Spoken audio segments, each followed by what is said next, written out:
राज हसत म्हणाला, "डोंट वरी, हे माझं काम आहे. मी आकृतीच्या मनात माझ्यासाठी प्रेम निर्माण करेन.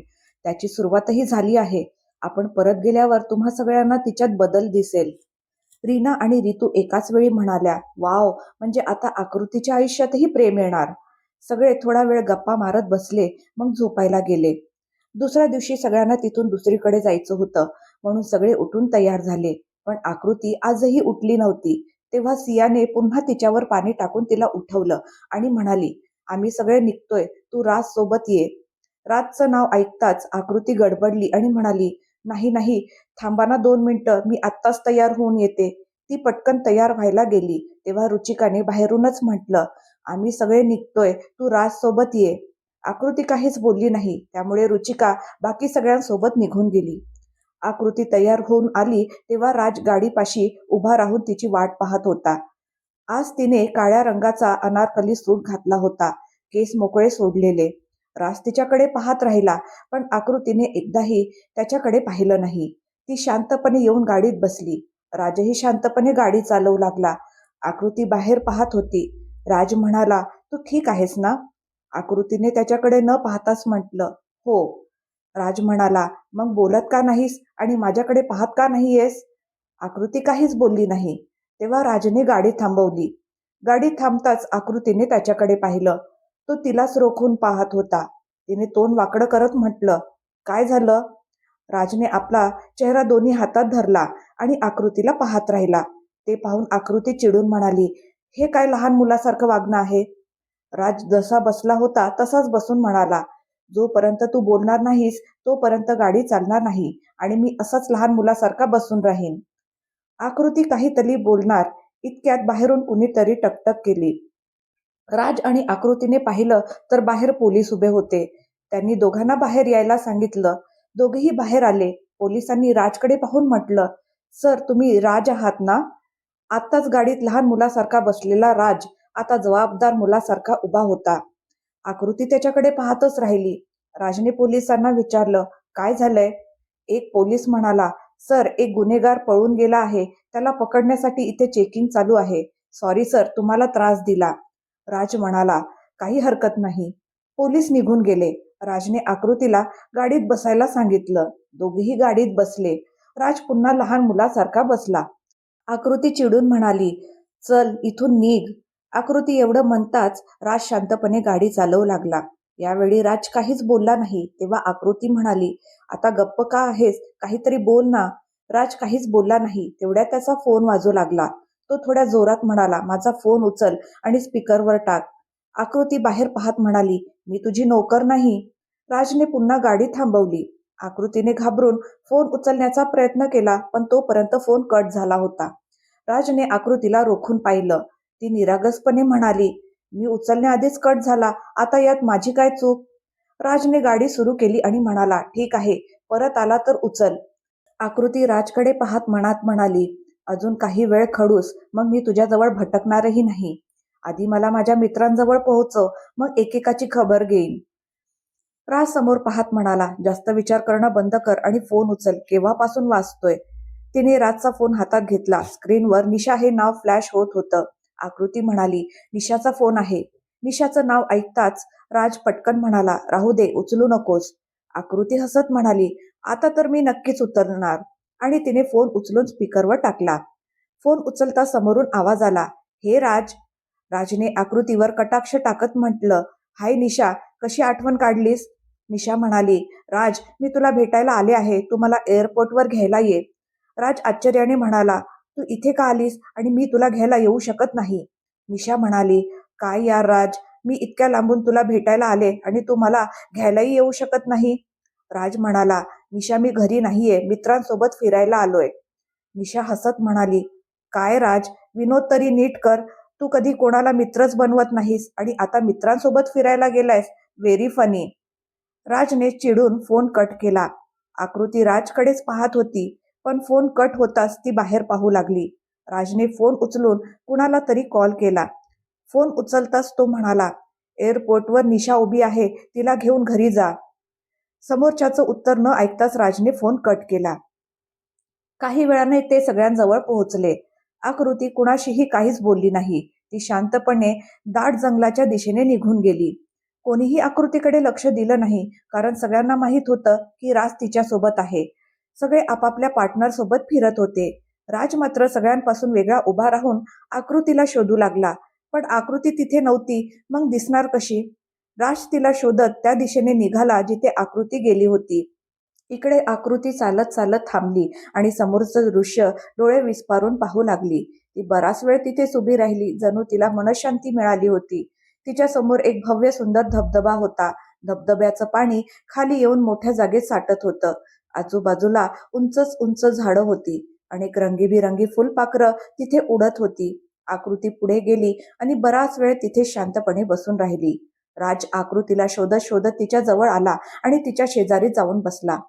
आकृतीला हे जाणवलंच नाही की राज कधी तिच्या बाजूला येऊन बसला. काही वेळाने आकृती उठण्यासाठी वळली आणि थेट राजला जाऊन धडकली. तोल जाऊन ती त्याच्यावरच पडली.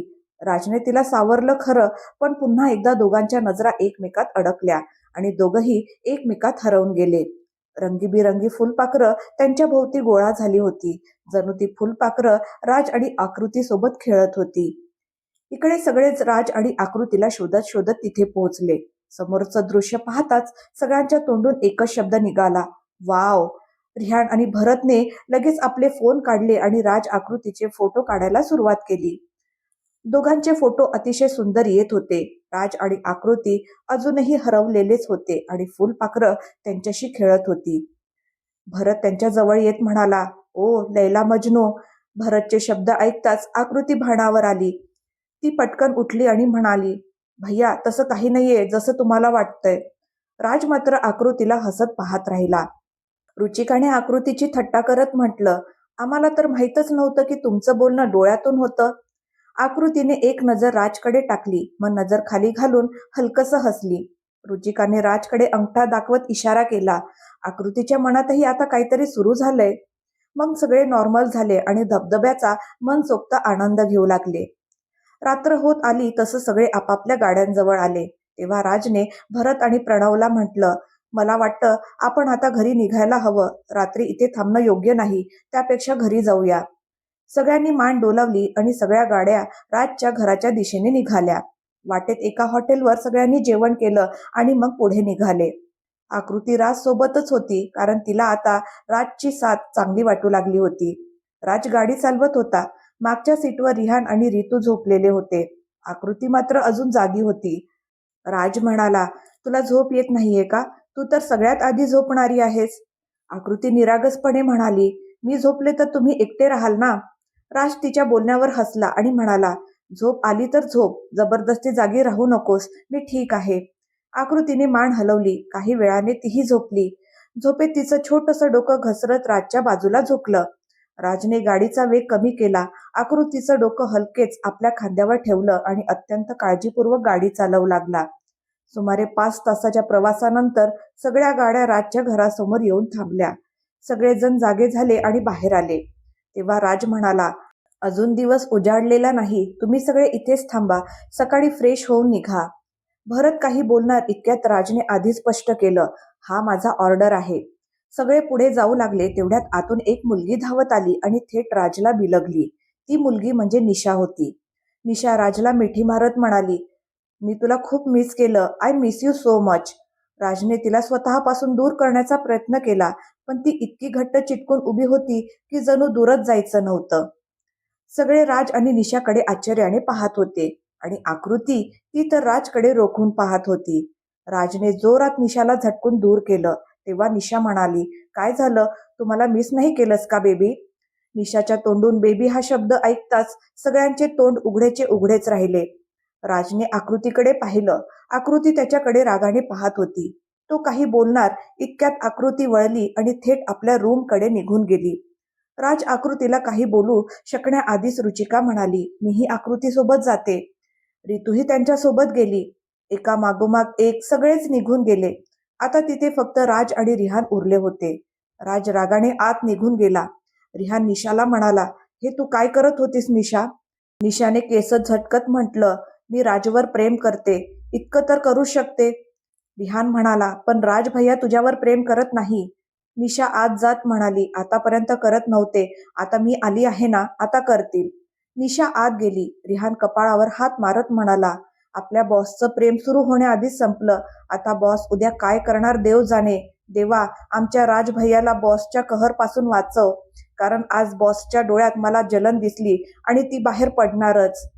घरी पोहोचताच आकृती आपल्या रूममध्ये गेली आणि दार बंद करून घेतलं. रुचिका आणि भरत एकमेकांकडे पाहू लागले. रुचिका म्हणाली, हे बरोबर झालं नाही. आकृती आता काय करेल काही सांगता येत नाही. मला उद्याची भीती वाटते, कारण मी आकृतीला ओळखते. तिच्या डोळ्यात अश्रू नव्हते तर जलन होती. भरतने दीर्घ श्वास घेतला आणि म्हणाला, बघूया उद्या काय होतंय. निशा आल्यापासून आकृती पूर्ण बदलली होती. ती शांतपणे आपल्या रूममध्ये गेली आणि दार लावून बसली. कॉलेज सुरू होणार नव्हतं, कारण सेमिस्टर संपल्यानंतर काही दिवसांची सुट्टी होती. म्हणून आकृतीने रामला फोन करून रूमवर यायला सांगितलं. सकाळ होताच राम तिथे पोहोचला. आकृती आपल्या रूममधून तयार होऊनच बाहेर आली. तिने कुणाशीही बोलणं तर सोडाच, कुणाकडे पाहिलंही नाही. राम आकृतीला पाहताच उभा राहिला आणि तिच्यासोबत निघाला. रुचिकाला काही बोलायचं होतं, पण तोपर्यंत आकृती बाहेर आली होती. ती गाडीपाशी आली तेवढ्या समोर एक गाडी येऊन थांबली. त्यातून राज आणि रिहान उतरले, पण आकृतीने त्यांच्याकडे पाहिलंही नाही. ती सरळ गाडीत जाऊन बसली. रिहान काही बोलणार इतक्यात आकृतीने चेहरा वळवला आणि रामला म्हणाली, चला भैया. रामने गाडी सुरू केली आणि दोघं निघून गेले. राज आणि रिहान एकमेकांकडे पाहू लागले. रिहान म्हणाला, तुम्ही असं करायला नको होतं. राज आश्चर्याने म्हणाला, मी काय केलं? रिहान परत गाडीत बसत म्हणाला, तिला इथे का बोलावलं तुम्ही? राज ड्रायव्हिंग सीटवर बसत म्हणाला, अडचणींना बोलवावं लागत नाही, ते आपोआपच येतात. राज आणि रिहान रूमकडे न जाता तिथूनच परत निघून गेले. रितू आणि रुचिकाने त्यांना पाहिलं होतं, पण काहीच बोलल्या नाही. रितू मनातल्या मनात विचार करू लागली, रिहान, किमान माझ्याशी भेटायला तरी येऊ शकला असतास. जा आता, मी तुझ्याशी बोलणारच नाही. तिने रुचिकाला म्हटलं, मीही घरीच जाते. 4-5 दिवस इथे राहून काय करायचं? रुचिकाने मान हलवून होकार दिला आणि आत गेली. रितूने आपलं सामान पॅक केलं आणि निघून गेली. रुचिकाला कुठेच जायचं नव्हतं, म्हणून ती अभ्यास करू लागली. इकडे राज आणि रिहान घरी परतले. निशा धावत आली आणि म्हणाली, काय राज, मी तुला भेटायला आले आणि तू कधी इकडे तर कधी तिकडे फिरतोयस. असं म्हणत निशा राजच्या अगदी जवळ आली. तेवढ्यात रिहानने तिला बाजूने धरून दूर केलं आणि म्हणाला, लांबून सुद्धा बोलता येतं. रिहानचं हे वागणं निशाला खटकलं. ती रागाने म्हणाली, रिहान, मी तुला नाही चिटकत आहे. राजला काही प्रॉब्लेम नाही, मग तुला का त्रास होतोय? रिहान काही बोलणार इतक्यात राजने त्याला थांबवलं आणि म्हणाला, निशा, तू माझी फक्त मैत्रीण आहेस, त्यापेक्षा जास्त काहीच नाही. निशा पुढे येत म्हणाली, पण राज, मी तुझ्यावर प्रेम करते. राजने हात पुढे करून तिला थांबवलं आणि म्हणाला, हे बघ, तू खूप चांगली मुलगी आहेस, म्हणूनच तू माझी मैत्रीण आहेस. नाहीतर तुला माहीत आहे, तुझ्याशिवाय कुठलीही मुलगी माझी मैत्रीण नाही. राज थोडा थांबला आणि पुढे म्हणाला, आणि प्रेमाबद्दल बोलायचं तर ते मी तुझ्यावर नाही तर कोणा दुसऱ्यावर करतो. हे ऐकताच निशा धपकन खाली बसली. ती काहीच बोलली नाही. राज पुढे म्हणाला, काल मी तुला काही बोललो नाही, कारण सगळ्यांसमोर तुझी बेइज्जती करायची नव्हती. मी चांगल्या लोकांसाठी चांगला आहे आणि वाईट लोकांसाठी वाईट. निशाच्या डोळ्यातून अश्रू आले. ती रडत म्हणाली, मला माफ कर राज. काल मी जे केलं त्यासाठी. मला वाटलं तू कुणावरच प्रेम करत नाहीस आणि तुझ्या आयुष्यात मीच एकमेव मुलगी आहे, म्हणून वाटलं तू माझ्यावर प्रेम करशील. राजने नरमपणे म्हटलं, मला माहीत आहे चूक तुझी नाही, तू समजूतदार आहेस, म्हणूनच तर तू माझी मैत्रीण आहेस. निशाने अश्रू पुसले आणि हसत म्हणाली, आपण नेहमी मित्रच राहूया. राजनेही मान हलवून होकार दिला. तेव्हा रिहान तोंड पाडून म्हणाला, सॉरी निशा, आता मी जे वागलो त्यासाठी. काय आहे ना, जेव्हा कोणी माझ्या बॉसचा हक्क हिरावून घ्यायचा प्रयत्न करतं तेव्हा मला फार वाईट वाटतं. निशाने आश्चर्याने रिहानकडे पाहिलं. तेव्हा रिहान दात दाखवत म्हणाला, बॉस म्हणजे? राजही रिहानकडे आश्चर्याने पाहत होता. तेव्हा रिहान म्हणाला, तुमच्यावर फक्त आणि फक्त माझ्या बॉसचाच हक्क आहे. राजला हसू आलं. निशा म्हणाली, मलाही तुझ्या बॉसला भेटव ना. रिहान तोंड वाकडं करत म्हणाला, लव्ह स्टोरी सुरू होण्याआधीच संपवलीस तू काल. आता बॉस सगळ्यांवर नाराज आहेत. निशा उदास होत म्हणाली, सॉरी रिहान. रिहान हसत म्हणाला, काही नाही, माझी बॉस मोठ्या मनाची आहे. मी खात्रीने सांगतो, ती परत आली की सगळं आधीसारखंच होईल. रिहान आणि निशा दोघेही हसले. राज मात्र मनातच विचार करत होता, काश रिहान जे म्हणतोय तेच खरं ठरो. राज आणि रिहान आपापल्या खोलीत निघून गेले. निशा छतावर गेली आणि तिथे बसली. तिचं मन तुटलं होतं. स्वतःला सावरायचं होतंच, पण तरीही ती राजसाठी आनंदी होती. कारण त्याच्या आयुष्यात एक अशी मुलगी होती जिला तो खरंच प्रेम करतो. ती खूप वेळ तिथेच बसून राहिली. डोळ्यातून अश्रू ओघळत राहिले आणि कधी रात्र झाली कळलंच नाही. रात्री ती खाली आली आणि सगळ्यांशी अगदी नॉर्मलपणे बोलू लागली. इकडे आकृती आपल्या घरी आली होती. राम रात्रीचं जेवण घेऊन तिच्या खोलीत आला. आकृती म्हणाली, भैया भूक नाहीये. राम भुवया उंचावत म्हणाला, काय झालं, प्रेम तर नाही ना झालं? आकृतीने त्याच्याकडे रोखून पाहिलं. राम हसत म्हणाला, अरे प्रेमात भूक तहान लागत नाही म्हणतात, नाहीतर एवढी खाणारी आकृती जेवायला नाही म्हणेल असं शक्य आहे का? आकृतीने पटकन रामच्या हातातून ताट घेतलं आणि खायला लागली. राम हसत मनात म्हणाला, प्रेम तर झालंय तुला बच्चू, सांग किंवा नको सांगू, एक ना एक दिवस स्वतःच कबूल करशील.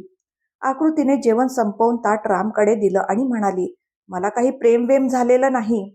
राजने ताट बाजूला ठेवलं आणि म्हणाला, मग तू सगळ्यांवर एवढी नाराज का आहेस? आणि ती मुलगी राजजवळ आली तेव्हा तू तिथून निघून का गेलीस? आकृतीने डोळे विस्फारून पाहिलं. तुम्हाला कसं माहीत? राम हसत म्हणाला, तुझ्याबद्दल सगळं माहीत असतं मला. सगळ्यांनी तुझी खबर दिली आहे. आकृती रामच्या मांडीवर डोकं ठेवून झोपली आणि म्हणाली, सगळे मला त्या खडूसकडे सोडून गेले. तो खडूसच नाही, खोटारडाही आहे. म्हणतो त्याची कुठलीही गर्लफ्रेंड नाही. सांगायचं नव्हतं तर ठीक होतं, पण खोटं का बोलायचं? राम शांतपणे ऐकत होता. आकृती गप्प झाल्यावर तो म्हणाला, हे सांग, तू अजून किती दिवस माझ्या कुशीत झोपणार आहेस? उद्या माझी बायको आली तर तुला असं झोपू देणार नाही. असं बोलताच आकृतीला हसायला आलं आणि रामही हसला.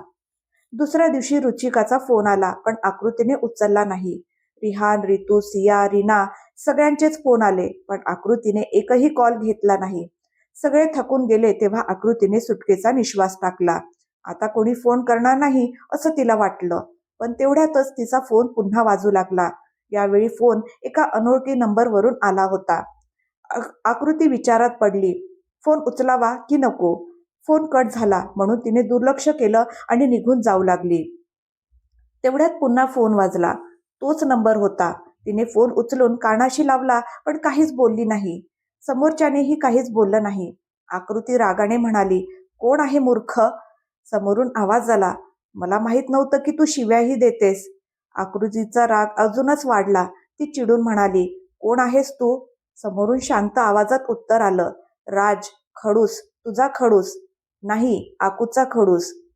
आकृतीचा पारा चढलाच होता. ती म्हणाली, तू फक्त खडूसच नाही तर खोटारडाही आहेस. आता मला फोन करू नकोस, नाहीतर फोनच फोडून टाकीन. असं म्हणून तिने फोन ठेवून दिला. तेवढ्यात सगळे राजकडे डोळे विस्फारून पाहू लागले.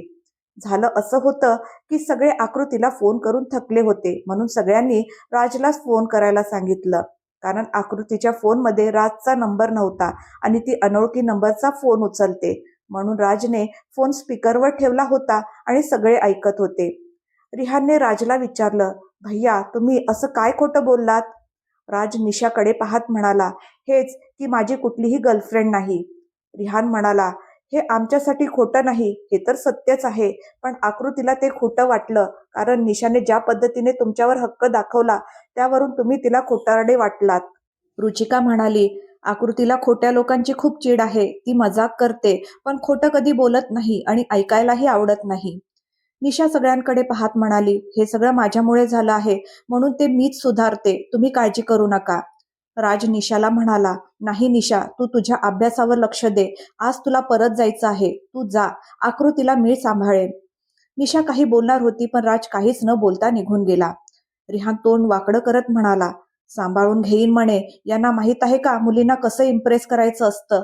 आता मला काहीतरी करावंच लागेल. निशा परत निघून गेली. आजपासून कॉलेज पुन्हा सुरू झालं होतं. आकृती रूमवर आली होती, पण ना ती रुचिकाशी बोलत होती ना रितूशी. तिघीही तयार झाल्या. आकृती पुढे निघाली तेव्हा रुचिकाने हाक मारली, आकू थांब ना, आम्हीही येतोय. ती थांबली. थोड्याच वेळात तिघी कॉलेजला पोहोचल्या. बाहेरच राज भेटला. आकृतीने त्याला पाहूनही पूर्णपणे दुर्लक्ष केलं. राजला ते खूप वाईट वाटलं. कॉलेजमध्ये शिरताच रिहान धावत तिच्याकडे आला आणि आनंदाने म्हणाला, बॉस, मला फुल मार्क्स मिळाले. हे ऐकताच आकृतीचे डोळे चमकले. ती म्हणाली, खरंच? रिहानने तिला रिपोर्ट कार्ड दाखवलं. आकृतीने त्याच्या खांद्यावर हात ठेवत आनंदाने म्हटलं, आज तर मन खुश केलंस तू. आकृती आत गेली आणि स्वतःचा निकाल पाहू लागली. तिलाही सगळ्यात जास्त मार्क्स मिळाले होते. ती आनंदाने उड्या मारू लागली. सगळ्यांनी आपापला निकाल पाहिला. थोड्या वेळाने सगळे लॉनमध्ये भेटले आणि गप्पा मारू लागले. आता आकृती सगळ्यांशी नीट बोलत होती. सगळे तिचं असं वागणं पाहून खुश झाले.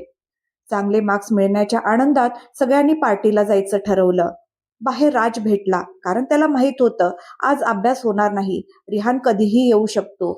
सगळ्यांनी राजला पार्टी सामील व्हायला सांगितलं, पण आकृतीने ना राजकडे पाहिलं ना त्याच्याशी एक शब्दही बोलली. राजने सगळ्यांना खुणेने काहीतरी इशारा केला आणि सगळेजण जाऊन राजच्या गाडीत बसले. आकृती मात्र तिथेच उभी राहिली. राज म्हणाला, तू येणार नाहीस का? आकृतीने राजकडे न पाहताच उत्तर दिलं, मी खोटं बोलणाऱ्या लोकांसोबत बसत नाही. राजने ड्रायव्हरला इशारा केला आणि ड्रायव्हर गाडी घेऊन निघून गेला. आता तिथे फक्त राज आणि आकृतीच उरले होते. आकृतीने राजकडे रोखून पाहिलं. राज म्हणाला, ठीक आहे, मी खोटं बोललो, मग त्याची शिक्षा पण मिळायलाच हवी ना? आकृती काहीच बोलली नाही. राज पुढे म्हणाला, मला उन्हाची ॲलर्जी आहे, जास्त वेळ थांबू शकत नाही, म्हणून ही माझी शिक्षा आहे. जोपर्यंत तू मला चल म्हणत नाहीस तोपर्यंत मी इथे उन्हातच उभा राहीन. मला काही फरक पडत नाही, तू खोटं बोल किंवा नको, आय डोंट केअर, माझ्यापासून दूर राहा.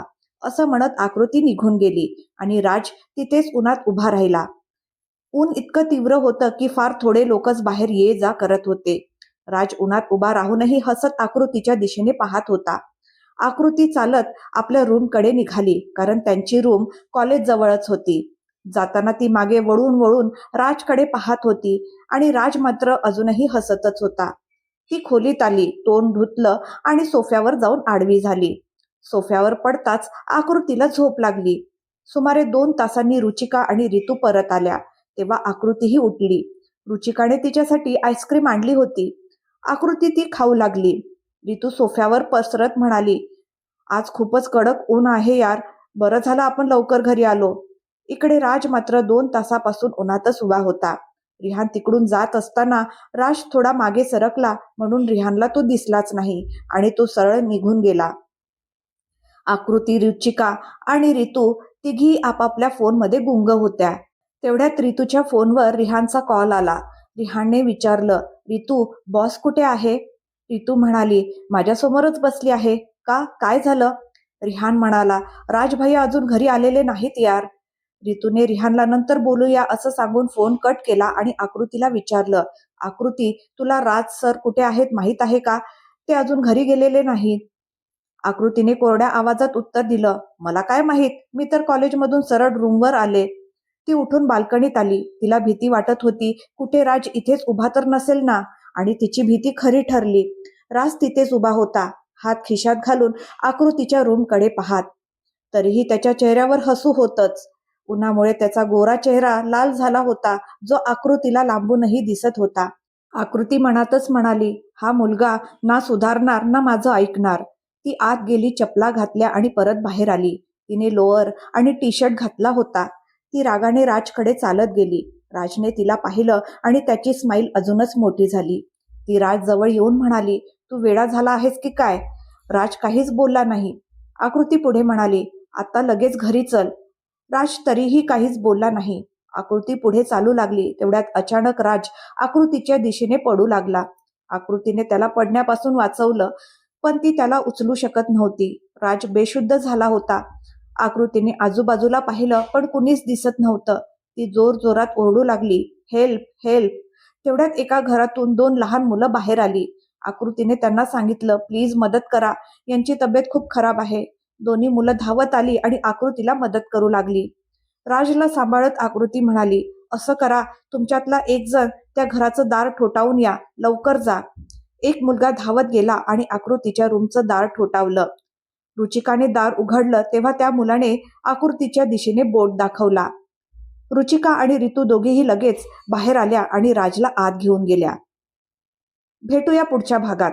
आजचा भाग तुम्हाला कसा वाटला कमेंट करून नक्की सांगा आणि पुढचा भाग ऐकण्यासाठी माझ्या चॅनलला सबस्क्राईब करायला विसरू नका.